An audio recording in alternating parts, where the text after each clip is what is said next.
Financial ரியலைசேஷன்ன்றது பீப்புளுக்கு நார்மலா ஒரு 10 வருஷம் கழிச்சுதான் புரியவே செய்யும். புரியுற டைம்ல முன்னாடி எடுத்த எந்த டிசிஷனுமே சேஞ்ச் பண்ணவே முடியாது. இது ஏர்னிங்கோ சேவிங்கோ இன்வெஸ்டிங்கோ பத்தி மட்டும் இல்ல, இது ஒரு சிம்பிளான விஷயம் தான். ஆனா கொஞ்சம் அன்கம்ஃபர்டபுளும் கூட. இங்க ப்ராப்ளம் மணி இல்ல, கிளாரிட்டில தான் இருக்கு. நிறைய பேரு 10-15 வருஷம் ஒரே அட்வைஸ ஃபாலோ பண்ணிட்டே இருப்பாங்க. இதுதான் ரியல் டிலே. இங்க நிறைய பேரு டிசிப்ளினா இருக்கிறது நல்லதுன்னு நினைக்கிறாங்க. ஆனா டைரக்ஷன் இல்லாம டிசிப்ளினா இருக்கிறதும் ஒரு பிரச்சனை தான்.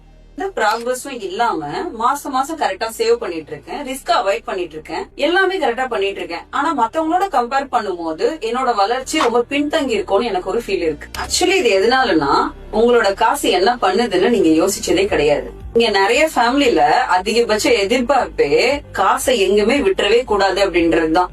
ஆனா இது ஒரு டிஃபென்சிவ் ஸ்ட்ராட்டஜி. இந்த மாதிரி டிஃபென்சிவ் ஸ்ட்ராட்டஜி யூஸ் பண்ணி உங்ககிட்ட இருக்கிறத ப்ரொடெக்ட் பண்ணிக்க முடியுமே தவிர வெல்த்த பில்ட் பண்ணவே முடியாது. உங்ககிட்ட இருக்கிறதே கொஞ்சம் தான், அது எல்லாத்தையும் நீங்க ப்ரொடெக்ட் பண்ணிட்டே இருந்தீங்கன்னா உங்க லைஃப்ல எந்த விதமான சேஞ்சுமே நீங்க எதிர்பார்க்க முடியாது.